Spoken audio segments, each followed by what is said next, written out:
अच्छा, डॉक्टर कुमार विश्वास यहाँ बैठे हैं, उनको Y+ श्रेणी की सुरक्षा मिली हुई है। हाँ। पीछे जवान बैठा हुआ है। हाँ। अच्छा, जवान तो जवान है, इतनी जोश की कविता पढ़ रहे थे, डर मुझे लग रहा था कहीं पीछे से मुझ में गोली न मार दे। तो मैं इस तरह का कुछ लिखता विखता हूं नहीं। बहुत समय बाद हम मिल रहे हैं। कोरोना काल निकल के गया, कितना बुरा समय था साहब। 2 लॉकडाउन हमने झेले। हाँ। पहला लॉकडाउन याद करो आप, कितने डरे हुए थे। सर्फ के पैकेट को सर्फ से धो रहे थे। हाँ, अपनी ही बीवी के साथ घर में बंद थे। हाँ। अपनी ही घरवाली की शक्ल देखनी पड़ रही थी। हाँ, ब्यूटी पार्लर तक बंद थे।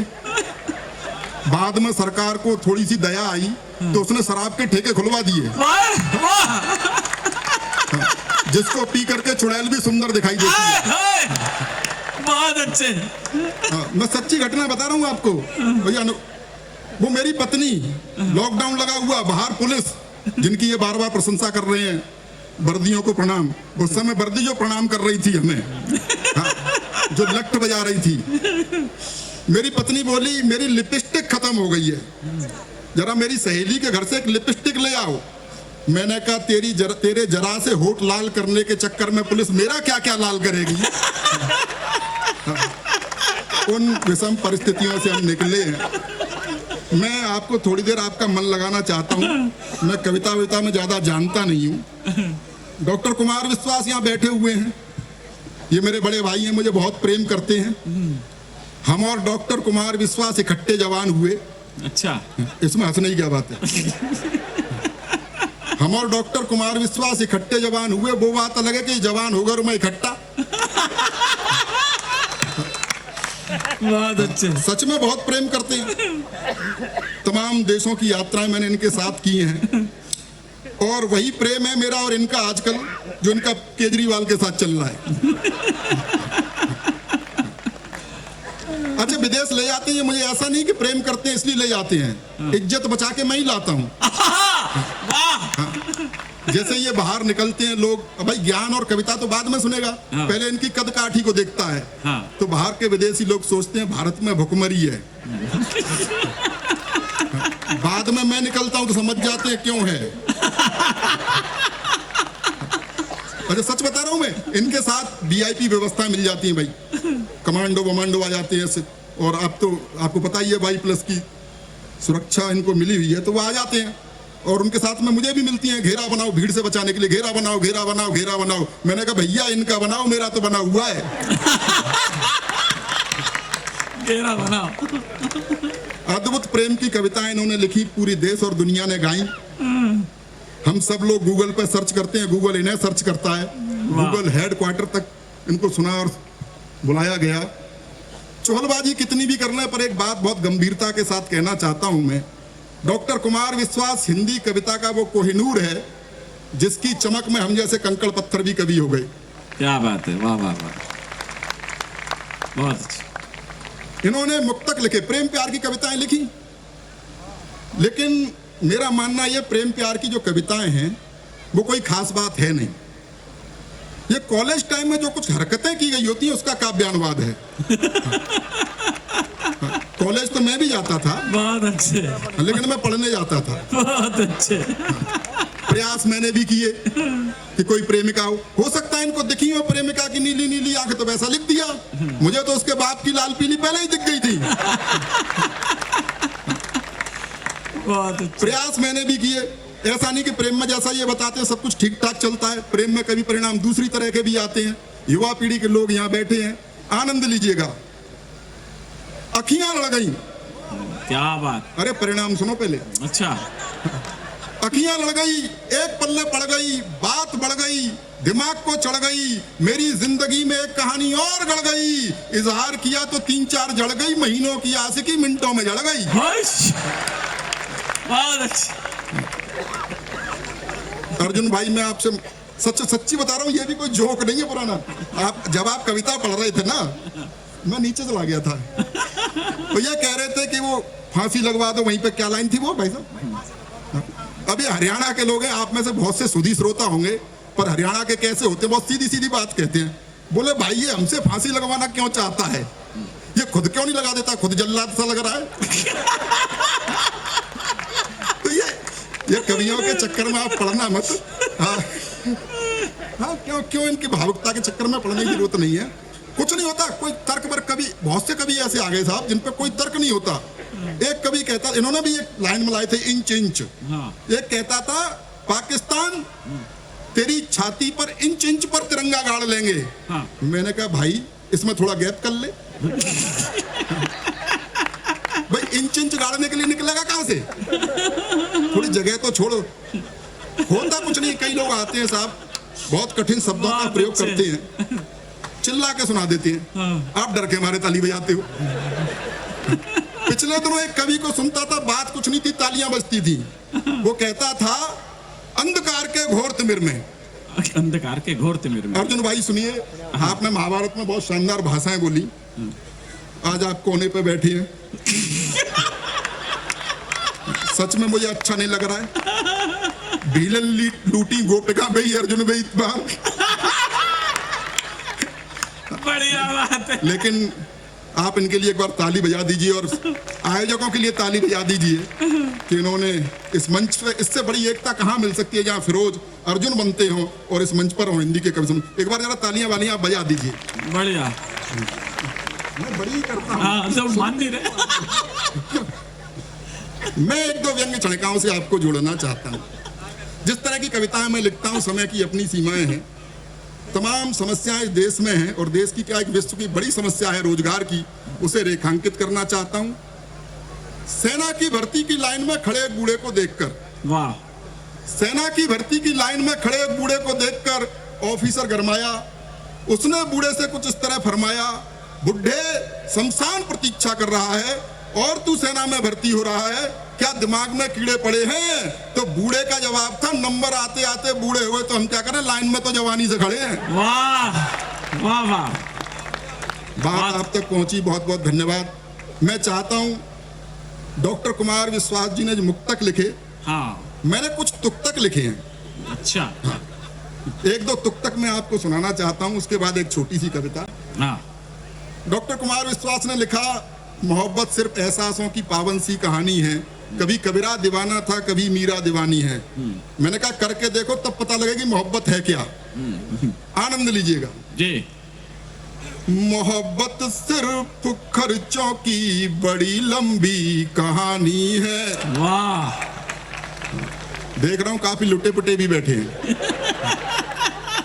मोहब्बत सिर्फ खर्चों की बड़ी लंबी कहानी है, कभी पिक्चर दिखानी है, कभी साड़ी दिलानी है। वाह, मास्टर रोज कहता है कहाँ है फीस के पैसे, मास्टर रोज कहता है कहाँ है फीस के पैसे, उसे समझाऊं मैं कैसे, मुझे छोरी पटानी है। बहुत अच्छे, बहुत अच्छा सुन रहे हैं आप लोग और मैं देख रहा हूं बहुत से लोग बैठे हुए हैं, कुछ लोग जोड़े से आए हैं और हंस भी रहे हैं।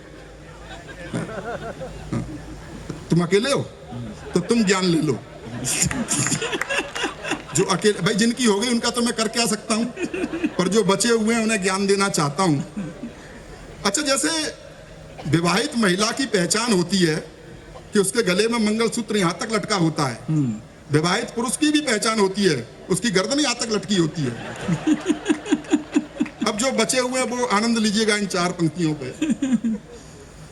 ये बीवी तो मुसीबत की ही लेकर आएगी आंधी, हाँ, ये बीवी तो मुसीबत की ही लेकर आएगी आंधी, गुलामी में ही जियोगे न कुछ कर पाएंगे गांधी। हाँ, अरे कुछ सीख लो अपने बड़े सलमान भाई से, अरे कुछ सीख लो अपने बड़े सलमान भाई से, दूध बाजार का पीते रहे पर भैंस ना बांधी। समझ रहा हूं मैं, बहुत अच्छे, बहुत अच्छा लगा और बहुत बहुत बधाई देना चाहता हूं इस कार्यक्रम के आयोजकों को, प्रायोजकों को, कि उन्होंने हिंदी के कवि बुलाए, वरना डॉक्टर कुमार विश्वास जितना पैसा आजकल लेते हैं उसमें आप कुछ भी करा सकते थे, रॉक पॉप तमाम तरह की चीजें। कहीं ना कहीं आप संस्कारों को जिंदा रखे हुए हैं, भारतीय संस्कृति को जिंदा रखे हुए हैं। भारतीय संस्कृति पर पाश्चात्य संस्कृति जो प्रहार कर रही है उसको रेखांकित करते हुए मैंने एक गीत लिखा है, वो आप तक पहुंचाना चाहता हूं। और इसकी भूमिका में बताना चाहता हूं, एक संस्कारवान किसान का बेटा पढ़ने के लिए विदेश चला गया और वहां उसका प्रेम एक मॉडल लड़की से हो गया जो पूरी तरह पाश्चात्य रंग में रची बसी थी। और रची बसी क्या थी? लिपि पुती थी। बहुत बढ़िया। कुछ दिनों बाद उसे लगा कि इसके साथ मेरा निर्वहन नहीं हो सकता, इसके साथ नहीं निभ सकती, तो उसने उसे पत्र लिखा कि मैं तुम्हें प्यार नहीं दे पाऊंगा। और क्यों नहीं दे पाऊंगा, सारे तर्क उसमें लिखे, वो आप तक पहुंचाना चाहता हूं। एक बार तालियां बजा करके माहौल दे दीजिएगा। स्वागत। और ये मैं गाकर सुनाऊंगा। पूनम जी का जैसा गला है वैसा गला तो मेरा है नहीं, मैं सच बता रहा हूं। आप अंदाजा इससे लगा सकते हैं मैं कैसा गाता हूं। लॉकडाउन में जागरूकता के लिए मैंने गीत लिखा था कि घर से मत निकलो भैया, घर से मत निकलो। और ये मैंने अपने घर में ही प्रैक्टिस करी गा गा के कि घर से मत निकलो भैया, घर से मत निकलो। मेरे घर वाले ही बाहर निकल गए। सच बता रहा हूं अम्मू जी, बचपन में जब मैं गाता था तो मेरा छोटा भाई छत पे खड़ा हो जाता था। मैंने कहा भाई तू छत पे क्यों खड़ा है? बोला मोहल्ले वालों को बताना चाहता हूं कि मैं नहीं गा रहा। हाँ, तो आनंद लीजिएगा जो उसने लिखा। बहुत अच्छे। ओ कंप्यूटर युग की छोरी, जो उसने लिखा, और तर्कों पर आनंद लीजिएगा। ओ कंप्यूटर युग की छोरी, मन की काली तन की गोरी, किंच तो अपनी बाहों का गलहार नहीं दे पाऊंगा, करना मुझको माफ मैं तुमको प्यार नहीं दे पाऊंगा। यो कंप्यूटर युग की छोरी, क्यों नहीं दे पाऊंगा? तर्क सुनिए कि तुम फैशन टीवी सी लगती, मैं संस्कार का चैनल हूँ। वाह वाह वाह। तुम फैशन टीवी सी लगती, मैं संस्कार का चैनल हूँ। तुम मिनरल वाटर की बोतल में गंगा का पावन जल हूँ। तुम करो गाड़ियों की मांगे, मैं पाँव पाँव चलने वाला। तुम हेलोजन सी जलती हो, मैं दीपक सा जलने वाला। बहुत अच्छे। तो चमक दमक वाला तुमको संसार नहीं दे पाऊंगा, करना मुझको माफ मैं तुमको प्यार नहीं दे पाऊंगा। यो कंप्यूटर युग की छोरी। और तर्क सुनिए, लड़की मॉडल है, मॉडलिंग करती है कि तुम रैंप पे देह दिखाती हो, मैं संस्कार को जीता हूँ। वाह। तुम रैंप पे देह दिखाती हो, मैं संस्कार को जीता हूँ। जब तुम्हें देख सीटी बजती, मैं घूंट लहू का पीता हूँ। तुम सदा स्वप्न में जीती हो, मैं हूँ यथार्थ जीने वाला। तुम जाम टकीला पीती हो, मैं हूँ मट्ठा पीने वाला। वाह। तो फास्ट फूड भी मैं तुमको हर बार नहीं दे पाऊंगा, करना मुझको माफ मैं तुमको प्यार नहीं दे पाऊंगा। यो कंप्यूटर युग की छोरी। ताली वाली बजाते रहिए, कोई आसाराम बापू की कथा तो हो नहीं रही है। आप तो समझ रहे हैं काम पे लगा दिया। वो संस्कार से मुझे याद आ, और ये भी सच्ची घटना है, कोई जोक नहीं, कहीं आपने व्हाट्सएप पे पढ़ा नहीं होगा। संजय दत्त को जेल से जल्दी छोड़ दिया था। संजय दत्त को जोधपुर जेल से जल्दी छोड़ दिया था क्योंकि उसके आचार व्यवहार ठीक ठाक थे। ये खबर टीवी पे चल रही थी। मेरा एक 12-13 साल का भतीजा है, उसने खबर देख के पूछा चाचा इसे जल्दी क्यों छोड़ दिया? मैंने कहा बेटा इसके जेल में आचार व्यवहार संस्कार बहुत अच्छे थे। बोले अच्छा आसाराम बापू जेल में भी नहीं मानने क्या? और तर्क सुनिए कि तुम क्लॉक अलार्म से न जगो, मैं कॉक बांग से जगता हूँ। वाह। तुम क्लॉक अलार्म से न जगो, मैं कॉक बांग से जगता हूँ। तुम डिस्को की धुन पर नाचो, मैं राम नाम ही जपता हूँ। तुम डैडी को अब डैड कहो, अंग्रेजी की भी अंग्रेजी। तुम डैडी को अब डैड कहो, मम्मी को मॉम बताती हो। तुम करवा चौथ भूल बैठी, डे वैलेंटाइन मनाती हो। वाह। तो तुम्हें तुम्हारे सपनों का त्योहार नहीं दे पाऊंगा, करना मुझको माफ मैं तुमको प्यार नहीं दे पाऊंगा। यो कंप्यूटर युग की छोरी। वाह वाह वाह। कि तुम पॉप म्यूजिक सी बजती, मैं बंसी की धुन का धुनिया। वाह वाह वाह। तुम पॉप म्यूजिक सी बजती, मैं बंसी की धुन का दुनिया। मुझ पर डॉट फोन भी ना, तुम पर इंटरनेटी दुनिया। वाह। तुम मोबाइल के मैसेज सी, मैं पोस्ट कार्ड लिखने वाला। तुम टेडी बियर सी लगती, मैं गुब्बारा उड़ने वाला। वाह। तो भौतिकवादी सुख साधन संचार नहीं दे पाऊंगा, करना मुझको माफ मैं तुमको प्यार नहीं दे पाऊंगा। यो कंप्यूटर युग की चोरी। अंतिम बंद पढ़ता हूं स्वागत। और इसमें कुछ प्रतीक राजनीति से हैं। कवियों का, साहित्यकारों का किसी भी राजनीतिक दल से कुछ लेना देना होता नहीं है। मस्ती में लिखा है, मस्ती में सुन लीजिएगा। और इसमें जो अंतिम नाम आए उन्हें प्रणाम कर लीजिएगा, क्योंकि वो हमारे कुनबे से भी थे। हाँ, मैं तो उत्तर प्रदेश से आता हूँ। हमारे यहाँ तो नेता बड़े कमाल कमाल के हुए हैं। नेताजी मुलायम सिंह जी अभी स्वर्गीय हो गए। उन्होंने एक बयान दिया था कि लड़कों से गलती हो ही जाती है। बाद में नारायण दत्त तिवारी जी ने माथा कूट लिया, बोला गलती से लड़के हो जाते हैं। उन विसंगतियों में हम जीते हैं। अंतिम बंद सुन लीजिएगा कि मैं धरती पुत्र मुलायम सा तुम हो कठोर माया जैसी। वाह। मैं धरती पुत्र मुलायम सा तुम हो कठोर माया जैसी।